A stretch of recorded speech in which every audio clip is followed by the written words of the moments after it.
You wanted the best. You've got the best podcast. The hottest podcast in the world. The Chris Voss Show, the preeminent podcast with guests so smart you may experience serious brain bleed. Get ready. Strap yourself in. Keep your hands, arms, and legs inside the vehicle at all times, because you're about to go on a monster education roller coaster with your brain. Now, here's your host, Chris Voss. Hi, folks. Chris Voss here from thechrisvossshow.com. The Chris Voss Show. Hey, we're coming here with another great podcast. We certainly appreciate you guys tuning in. Be sure to see the video version of this on youtube.com. That's Chris Voss at youtube.com. You can hit the bell notification button. You can see all the wonderful things we talk about and the brilliant authors that we have on the show. For some reason, we always have the most brilliant authors on the Chris Voss Show. It's just amazing. I get that all the time. I hear people say that. It's like somebody's line of PR I know. We all know. Anyway, we always have the best authors, though. We really do. Seriously. There's been scientific studies on this, I think, something like that. But go to the CBPN, refer your friends, neighbors, relatives, and friends to the show so they can check it out. You can also see us on our newest syndication. We have 1 billion syndications, but you can see us on Amazon Music. So there you go. That's a fresh new place you can get your podcasts. And, of course, there's only one you want to listen to. Also, go to goodreads.com and look for Chris Voss under there. We have a new The Chris Voss Show group on Goodreads. We're doing a little book club. We're going to be giving away books and doing some fun things, talking about the authors and all that good stuff. So follow us over there. Today, the most excellent author that we have on today is Ian Buruma. He is the author of The Churchill Complex. You may have heard of him. Churchill. I'm one of my favorite guys in history. The Curse of Being Special, from Winston and FDR to Trump and Brexit. Ian teaches at Bard College. He's written just a ton of books. A Tokyo Romance, Their Promised Land, Year Zero, The China Lover, Murder in Amsterdam, Occidentalism, God Dusk, Behind the Mask, The Wages of Guilt, Bad Elements, and Taming the Gods. Welcome to the show, Ian. Thank you. My comedic brain actually was going to just start making up more titles and just keep going for another 5 minutes, but that's a lot of books there. Congratulations. Thank you. And congratulations on your new book. Give us your plug so people can find you on the interwebs. Well, Barnes & Noble is one place to look, Amazon.com, and all your local bookstores, I hope. Mm-hmm. Yeah, well, they're still around, so we got to keep them in business, right? That's right. And then people can find you on Instagram and the Facebook, right? Yes, absolutely. And where's a good place to look for them there? Ian.Buruma, I think. Buruma. There you go. Get those plugs in. Ian, you've written a ton of books. What motivated you to want to write this book? Well, I'll tell you, it's because I was born 6 years after the war, but in a country that had been occupied by Nazi Germany, the Netherlands.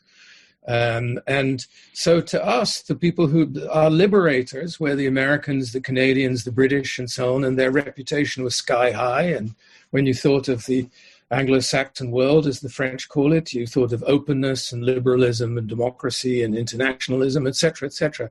And we're now living in an age that both the President of the United States and the Prime Minister of Britain seem to have turned their backs on a lot of what Winston Churchill and FDR fought for.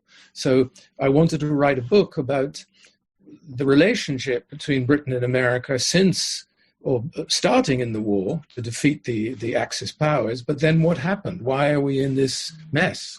Why are we in this era of populism and everything else? So give us an overview of the book, what it's about, what entails inside of it. Well, the book is really, the reason it's called the Churchill Complex is that the shadow of Churchill really goes a very long way after the war. And by that I mean that he became, as a war hero, he created his own myth as well as many others. And one of the great myths of World War II is that Churchill was the great hero of 1940, which he was. You needed a bloody-minded romantic like Churchill to raise the morale of Britain and so on. And the great villain was Prime Minister Chamberlain, who appeased Nazi Germany in 1938 in Munich. And the myth is that Chamberlain was a villain and Churchill was a hero. And the problem with myths is that they get used every which way. And one way this was used is that too many presidents of the United States wanted to be Churchill and were terrified of being Chamberlain. And so every time there was a foreign crisis and they had to decide whether to intervene with force or not, Munich and Chamberlain came back as a kind of ghost to haunt them, and Churchill, the great war hero, loomed, and they all wanted to be Churchill, which led to a lot of very foolish wars, very destructive wars, and with Britain as the sort of junior partner, clinging to the United States as though they wanted 1945 to last forever. And I think Trump and Brexit, in some ways, are a sort of backlash against that. Trump had gone back to the sort of America First of the 1930s that Roosevelt fought against. Mm-hmm. It's kind of interesting to me, the irony of how Trump loves Churchill. I believe there's a bust he has of him in the Oval Office, and he likes to reference him every now and then. He claimed during the pandemic that he handled the pandemic like Churchill handled the bombing of England, and which is, anybody who's ever studied Churchill is like, fantastic. It's fantasy. And Churchill cried. He actually toured the bombed out things. So where do you start in the book? Because you go kind of across the span, I believe, going back. Yeah, I start more or less in 1941, when the United States was not yet in the war. Churchill and Britain were fighting with their backs to the wall, desperately needed the Americans to get into the war. And they met in a bay in Newfoundland, Churchill and Roosevelt, on a battleship, and drew up the Atlantic Charter, which was really a kind of blueprint for the ideal post-war order, which was all about internationalism, international cooperation, freedom, independence, and so on. Now, Churchill had somewhat different views on the right of people to be independent than Roosevelt. Churchill certainly did not want the Indians and other colonial subjects to be independent, and Roosevelt was not a friend of the British Empire. Nonetheless, that blueprint was there, and much of the post-war order in the West, at least, and in the Far East, followed these ideals. And again, Trump may like Churchill as a sort of heroic figure, and he sometimes sort of puts on a kind of scowl that reminds you of Churchill, that may give him a sort of gravitas or something. But he's really very much against everything Churchill was in favor of. Yeah. Yeah. I mean, he's clearly a nationalist, a populist, and I care about my country only. I don't know where. He also claims to be like Abraham Lincoln, and he's nothing like Abraham Lincoln. He couldn't be less like him. I mean, many people don't realize anymore that America First was the slogan of the isolationists in the 30s, and Charles Lindbergh and others, who were often more sympathetic to Nazi Germany than they were to the British or to FDR. Yeah, in fact, he was meeting with the Nazis and promoting with them. I think they gave him or Henry Ford or both of them a giant award. I think both of them. Yeah.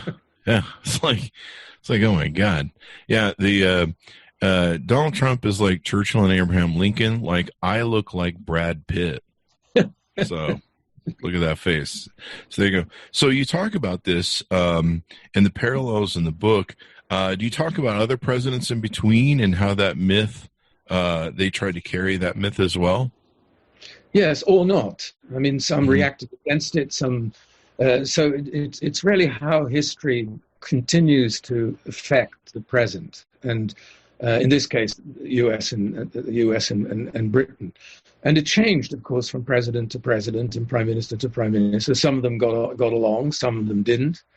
But whenever there was a war, not always, but very often when there was a war, the two sides found one another in this sort of shared myth of glory left over from the war. The last example of this being, of course, the Iraq War, when Tony Blair very much saw himself in the tradition of Churchill and the two Anglo-Saxon nations fighting side by side against tyranny and so on and so forth.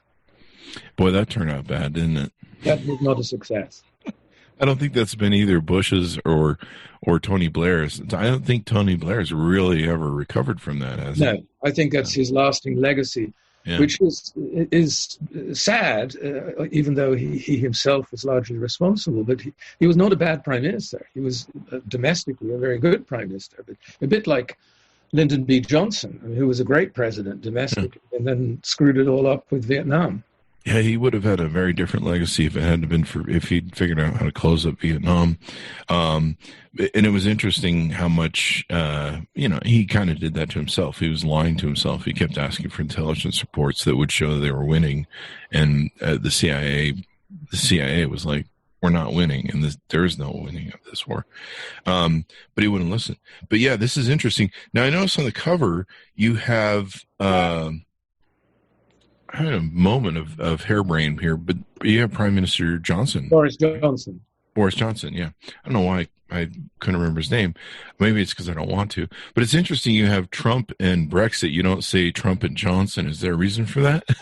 Well, there are two Johnsons. Oh, is that why? Okay. And the point really, Trump represents the Trump era. Boris Johnson happens to be the prime minister, who was also very instrumental in bringing Brexit about. But Brexit is the big thing, not really Johnson himself.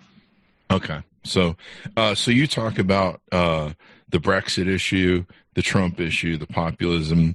Do you get into any of the election and why those both the Brexit vote and the Trump vote were horribly misled by misinformation? Do you get into any of that detail? I get into that, not in great detail.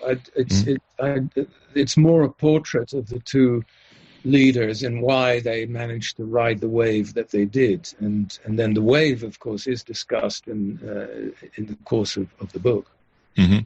It's going to be interesting to see how this whole thing plays out. Our final thing is in November. I remember when Johnson got COVID, after he'd been running around going, COVID's no big deal. Yeah, it's fine. I'm visiting hospitals, new stuff. And I think it's actually crippled his health from what I understand or what I hear through the small news mills. Mm-hmm. And I think he almost died. I think he spent one day. He did almost die, I think, yeah. Yeah, he spent one day. He claimed he was never on a ventilator, but it was starting to get weird there. Mm-hmm. Where we're like, yeah, you're in the ICU. I think that's not going good. But so what were some of the things that surprised you when you wrote the book? What were some of the things that you didn't know about, or the readers will be surprised about when they read the book? Well, not one huge revelation, but I hadn't realized the extent to which both Churchill and Munich, 1938, kept on being such a big deal in foreign policy. And Munich keeps being mentioned by presidents and prime ministers really all the way through. And the Suez Crisis in 1956, the Korean War, the Vietnam War, the Iraq War, and it keeps coming back. And it shows really how when people say we have to learn from history, if you don't know history, you repeat the same mistakes. Sometimes you can make mistakes by thinking about history too much. Or thinking you're abiding by it. What's the old line that I always say? The one thing man can learn from his history is that man never learns from his history. Which yes, is a great that's probably true. Cyclical irony. That's a quote from me, actually. So tell us about the Munich experience and give people some more detail on what happened in Munich. Well, in 1938, when Hitler was already being very belligerent, Chamberlain went to Munich and essentially made a deal with Hitler. That Hitler promised that he would take a big chunk out of Czechoslovakia, which was the Sudetenland, where a lot of German speakers lived, and in exchange for which he promised that he wouldn't take any more. And Chamberlain could go back to Britain with a piece of paper saying "peace for our time" and so on and so forth. Now, Churchill immediately denounced it as a bitter defeat. But Chamberlain didn't have all that many cards to play with. The British militarily were not really prepared to fight a war. I'm not sure that public opinion was quite behind it yet. So he was really playing for time. But he went down in history as the arch appeaser, the coward, and so on. And Churchill, who kept saying you cannot compromise with Hitler, turned out to be right. But of course, those moments are not are rather rare in history. What you want in mostly from your leaders is that they're flexible, that they can compromise, they can make deals, they can negotiate their way out of trouble, and so on. May 1940 was one moment when there was no way you could negotiate your way out of trouble with Hitler. And that's why Churchill has gone down as this great hero. But it's not May 1940 very often. That's interesting. That was a real turning point. I've always admired Churchill, and I remember, he was screaming about why are we selling them engines and parts, and they totally just, and America was doing the same. We were just saddling right up to Hitler, and then they kind of ran him off for a while as a crazy man, and then all of a sudden he was right. He'd been right all along.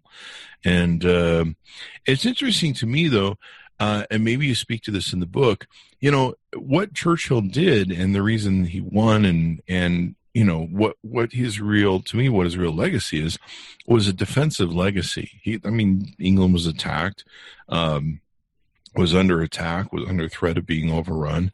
And he rose up the populace. It's interesting to me that they would try and use that, like in the example of Tony Blair and Bush, where we go out and attack a country. We went out and attacked Iraq. Afghanistan, clearly the Al-Qaeda in Afghanistan, I believe it was, who had attacked us at 9/11. But then we just decided to go attack a country for the first time. I don't know if it's the first time, but the first time that's never really attacked us. And but to use the Churchill sort of myth as an attack strategy instead of defense, I don't know if that plays into what you talk about in the book. Well, you could argue that, in the Korean War, the North Koreans didn't attack the United States either. They attacked South Korea. In the Vietnam War, it was also really a civil war between the communists North and the South. But yes, you're right. Again, Chamberlain keeps being mentioned, but of course, foreign dictators like Saddam Hussein keep on being compared to Hitler too. And just as there are not that many moments that are really comparable to May 1940 when Britain faced Nazi Germany, there are not that many dictators, no one really, who's quite like Hitler. Hitler was a highly unusual figure, as was his regime. That's not to say that other dictators like Saddam Hussein are not very nasty. Yeah, dictators are almost invariably nasty, but they don't necessarily threaten the world, whereas Hitler did. Yeah, and Hitler was running with it. Certainly by giving them parts of Czechoslovakia, that was like feeding the dragon or feeding an alligator. You're just like, he's going to want more. And Churchill saw that Hitler was not a man you could reason with. Chamberlain probably knew that too, but sort of hoped that somehow he'd get away with it. Mm-hmm. More of a politician than maybe a long Yes, absolutely more of a politician, which is exactly the sort of person you need in normal circumstances. Mm-hmm. You don't need war heroes to lead you in peacetime. What sort of fallacies do you see with Donald Trump and what in your book? Well, I don't. Donald Trump really comes right at the end, and I describe Donald Trump as I see him, which is a sort of carnival huckster.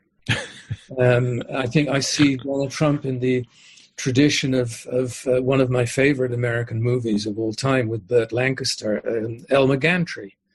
Oh, the roguish evangelical preacher who keeps sinning and then making money and so on. He's a very American figure. And you have right-wing populism everywhere now, in Europe as well as the United States, but each country has its own history and its own traditions. And so different types get thrown up in our time. And Trump, I think, is a very American version of this. Mm-hmm. What was the name of that movie again? I'm gonna watch Gantry. That. Elmer Gantry? Gantry. There it is. Based on a novel by Sinclair Lewis. I'm going to have to watch that. That's one of the movies that I may have seen it, but all right, I got it pulled up there. I have to check that thing out. What's funny is I'm sure you've been watching the news, you can't really miss this story, but we just recently got to see some of that Barnum and Bailey circus where we found out his taxes and his income and stability is incredibly fraudulent.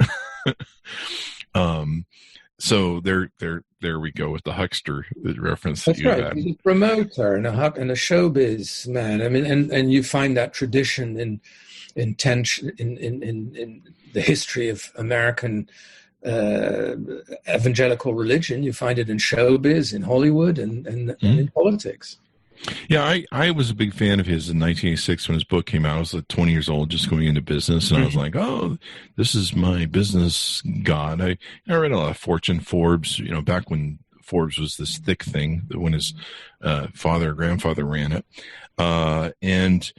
And so there was a lot of different businessmen that I admired, but, he came on the scene with The Art of the Deal. And then by 1989 or 1990s, he put out a book that has now been actually pulled from print to hide his failures. But it was a book that talked about his bankruptcies and how he survived the 90s.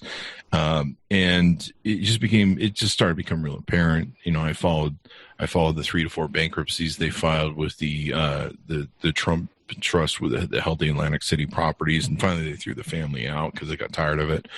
I followed for years, and it became real apparent the dude was a huckster and had gotten most of his money from his parents. But the fact that a whole electorate would fall for it, or that people, most people in New York, or people that are educated, or people who live in big cities, they were used to seeing guys like that every day on the street.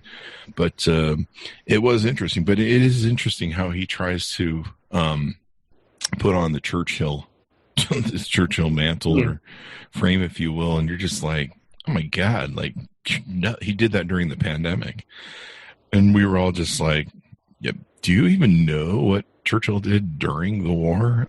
Well, I believe he didn't realize quite what Pearl Harbor was all about. That's true.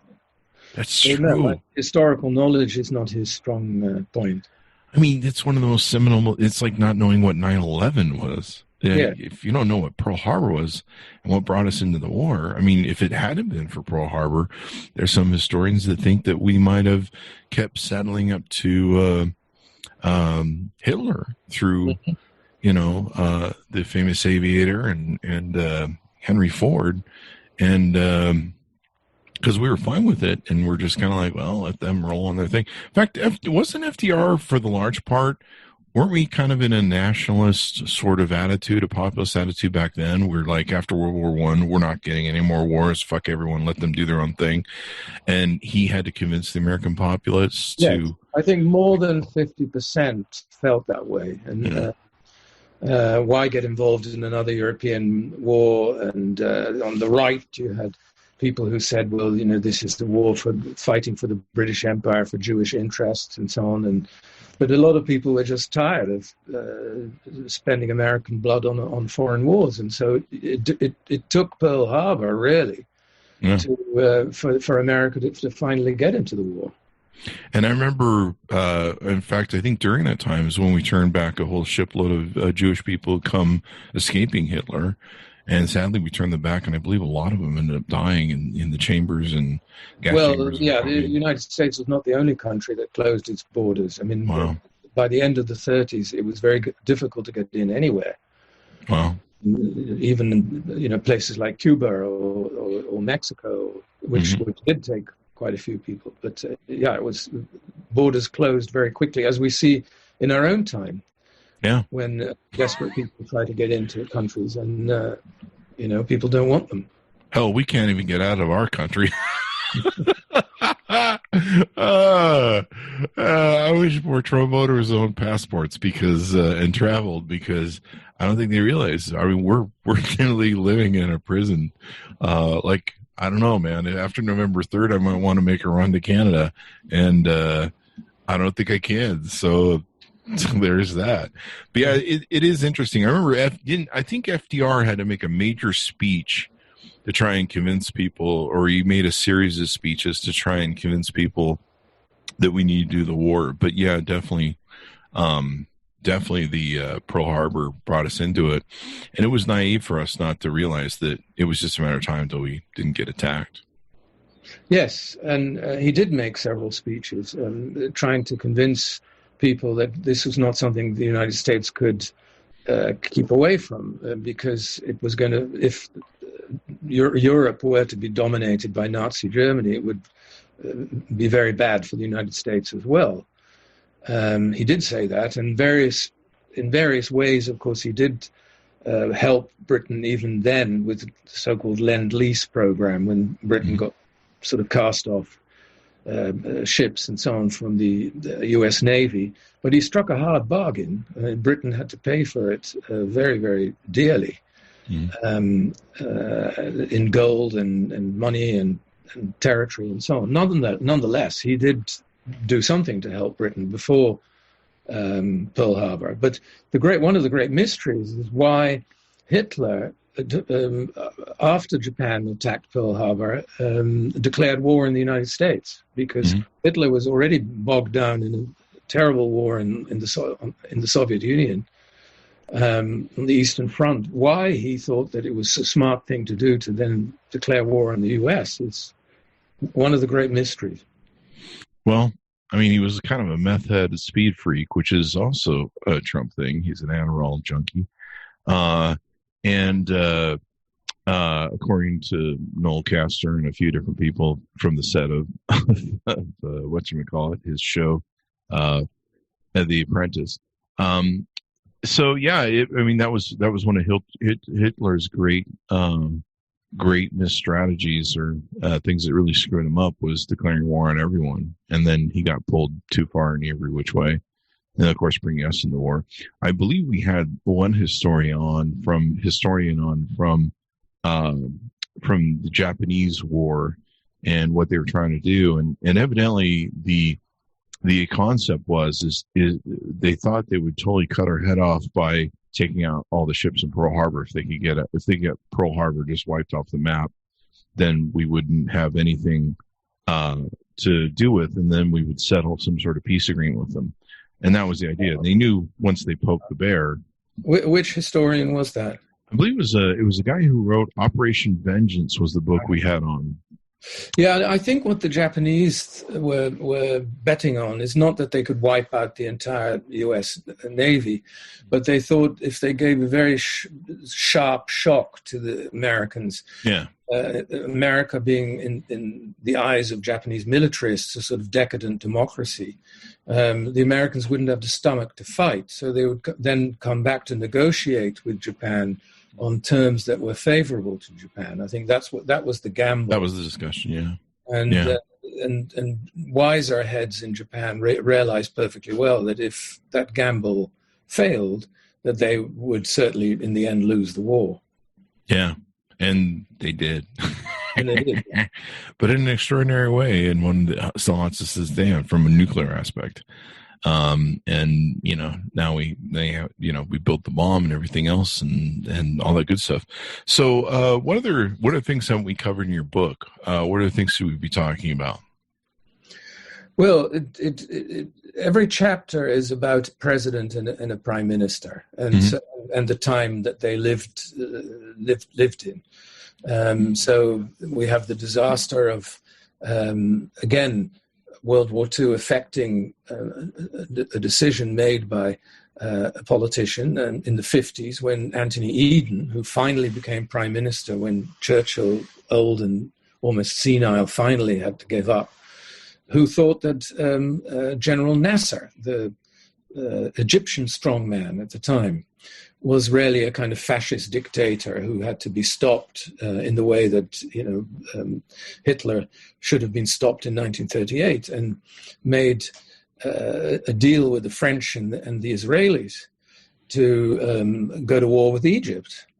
And Eisenhower, who was president at the time, thought this was ridiculous and stopped the British in the end and the French, and said, if you don't stop this war right away, we'll destroy the pound sterling.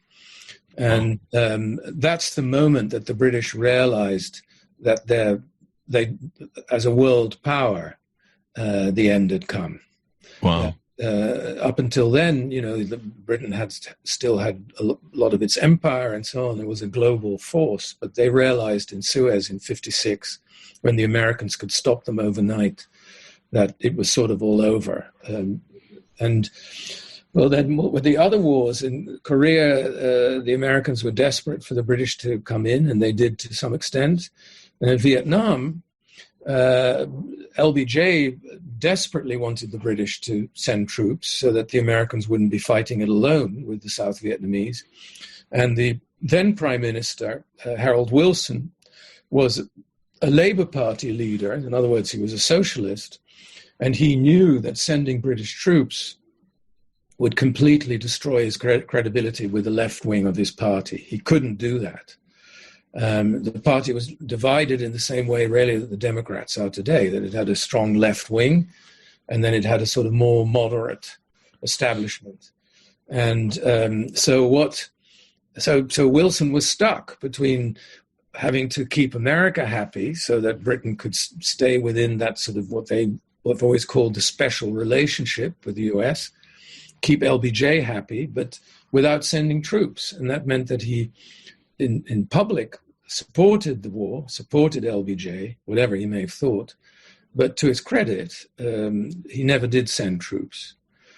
Then in later wars, usually the British did fight on the American side in various conflicts.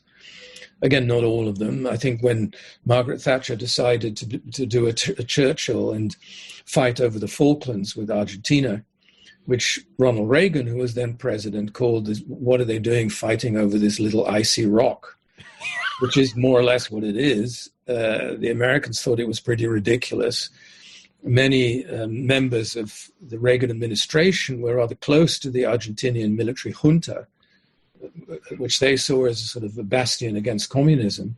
Mm-hmm. But in the end, they did help the British, and there were some very pro-British members of the administration, particularly Caspar Weinberger.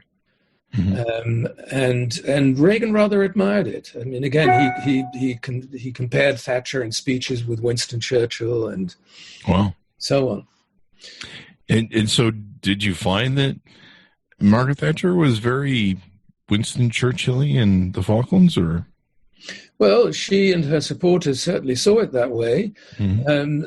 Whatever you think of the merits of fighting that war, she was brave. She took a gamble, sending battleships all the way thousands of miles from Britain to fight Argentina. So you can't ignore that. It was also certainly an aggressive act on the part of the Argentinians. So the British had a point, but many people at the time thought it was pretty silly to fight a war over a place that was really of no interest and importance. Yeah. But it was a principle, and she saw it that way, and it enormously revived her political fortunes, because she was not popular in the beginning of her government. The economy was a mess. There were strikes, there were demonstrations, sometimes violent demonstrations when the mines were closed so that the miners lost their jobs and so on.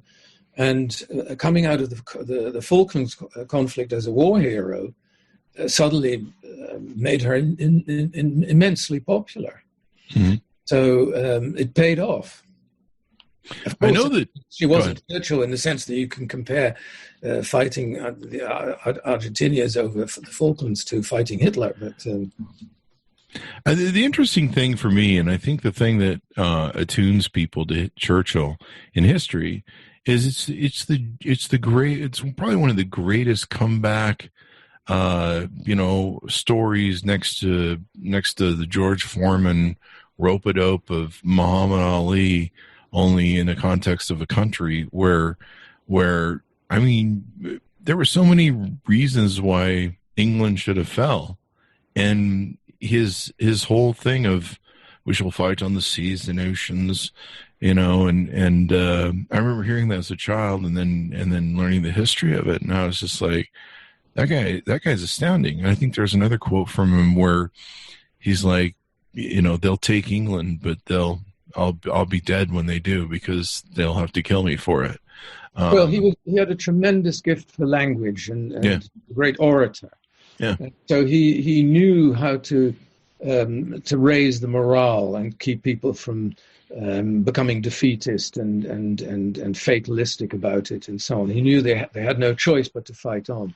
But it's also a little bit of a myth, which still gets promoted in Hollywood movies like Dunkirk and so on a few years ago, that Britain was completely alone as it sort of defied the might of Hitler's Germany. They weren't completely alone. First of all, they had some help from the US already. They also had their empire, which enormous numbers of soldiers and airmen and so on from India and Australia, New Zealand and so on. They all fought on the Allied side. They had other Europeans, they had Poles, they had Dutch, they had the Free French. Not that they represented a huge force, but it's not true that Britain was completely alone. But that is the cherished myth, which again made a comeback in the campaign for Brexit. Mm-hmm. Those who argued for Brexit very much used the imagery of Dunkirk in 1940. Oh, wow. We stood alone then and defeated Hitler's Germany. We can do it again. And then there are sort of images of Spitfires and so on. Which is really not an entirely accurate view of what it was actually like. Yeah, or what Britain is now. I mean, it's interesting to do that correlation between, a modern world and something 70 years ago or 75 years ago. Well, one of the problems with Brexit is that in the propaganda, the European Union is so often depicted as though it's some kind of oppressive empire and that was oppressing the poor Brits, whereas in fact Britain was a major player in the EU and one of the powers, and through the EU still had a lot of clout in the world, much more than they will have as a middling provincial country. And one of the people, and this is in the book, who saw that very clearly was Harold Macmillan, who was Prime Minister at the time of JFK. And they were a couple that got on very well. They liked each other.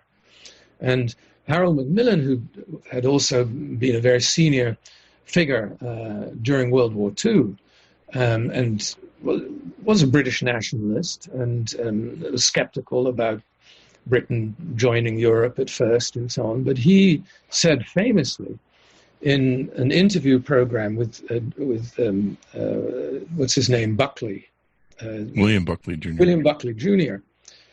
He said, look, Britain has only really been a world power for about 2 centuries. And the only way it can continue to be a major power is inside Europe. And he said in the same program, which was rather interesting, Buckley, this was at the time that Britain was, that British colonies in Africa were gaining independence. And Buckley probably didn't like that and assumed that Macmillan didn't like it either, and said to Macmillan, well, do you really think these people are really ready to rule themselves? And Macmillan said, absolutely not. And then Buckley said, so why are they granted independence? And Macmillan said, I'll tell you why. If we don't give them independence, the best and the brightest will spend their time in prison instead of running countries and learning by running those countries how to do it. Otherwise, they'll never be ready. The longer we postpone it, the worse it will be. Mm-hmm. Buckley looked sufficiently perplexed, I think, by this answer. But it was a very good answer. And it was under Macmillan, a conservative, that a lot of the colonies in Africa did become independent. I think a lot of presidents, they and you probably found this in your book, they love the imagery of Churchill. I think one of the famous photos that a lot of times they'll cite is, I think it's a photo of Churchill, FDR, and Stalin sitting on a bench, isn't it? Well, there are many photos of where they met during these great summits in Tehran and other places. Yeah. The image, yes, but there are various things that explain that. One is that Churchill was always more popular in the United States than Britain was. Britain as a country was rarely very popular with the Americans because, after all, the United States fought a war of independence against Britain. The British were often seen as sort of snobs and hoity-toity and all that. So Britain was not so popular, but Churchill was very popular, always. Wow. And I think it's because he played into, and when you asked me earlier, how does the book start? I mean, I do go back further in time than 1941. There was a tradition, both in Britain and America, which is a little bit, goes into the sort of idea of American destiny and all that, which is a very Protestant notion that the English-speaking peoples were uniquely freedom-loving and liberal, and that it was a sort of national mission, both of the United States and Britain, you know, the city on the hill and all that, to spread freedom and democracy in the rest of the world. And Churchill often used that kind of rhetoric. But it's older. It goes back to the 19th century in both countries. Mm-hmm. And I think Churchill became the kind of heroic face of that kind of ideal. Mm-hmm. So presidents, who often their clout in domestic affairs is limited, but they can do more in foreign affairs. Presidents like that image of being the great leaders who would spread freedom and democracy in the world. Whether it was that was the rhetoric, whether that was really what they were doing, that's another issue. But that's where Churchill came in, and was a very useful model. And he's a fun figure to watch. He's kind of a giant podgy guy with he had a beautiful smile, and he'd have a big old stogie and his top hat. And I watching old videos of him stuff. It was interesting to watch his the way about him. And I imagine he made a great character that Americans would like because of the bombastic nature and the way he spoke and stuff, and inspiring and things like that nature. That's something we usually ascribe to. We like people that talk big, which is unfortunately why Trump is president. Well, he was a great showman, as leaders often, good political leaders often are. Not always. I mean, there are presidents who are dreadful showmen. Richard Nixon was never very good at that kind of thing. But FDR was quite good, but Churchill had a great sense of theater. Mm-hmm. And sometimes that's needed in order to mobilize people. Yep, definitely. So any last things we should know before we part about you and your book? Well, I think we've covered a lot. There you go. I'm very keen for people to realize that it's not just a history, that it's the idea was very much to write a history that explains in many ways why we are where we are now. Yeah. And I guess we'll just have to look forward to the next 100 years of presidents constantly claiming to be Churchill.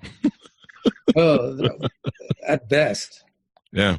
I mean, I've got a nice fat face. I could probably play Churchill if you gave me a top hat and a stogie. I'd probably have to shave, all this off, but I could be close to it because I got that fat face. But there you go, guys. Be sure to check it out. The Churchill Complex: The Curse of Being Special, from Winston and FDR to Trump and Brexit. Ian, give us your plugs where people can look you up on the interwebs. Well, there's Bard.edu where I teach. There's Facebook, which I think is Ian.Baruma. Mm-hmm. Instagram is Ian.Baruma.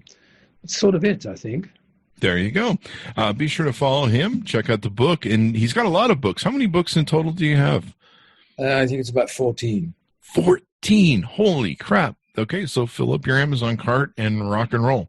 Thanks to my audience for tuning in. Thanks to Ian for being here.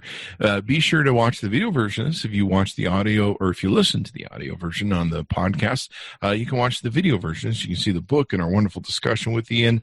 And also go to our newest syndication, Amazon Music. And, of course, the best place to hear this is on iTunes if you want, and Google Play, Pandora, Spotify, all those places. But, we'll give a shout-out to old Amazon Music. They didn't let everybody on.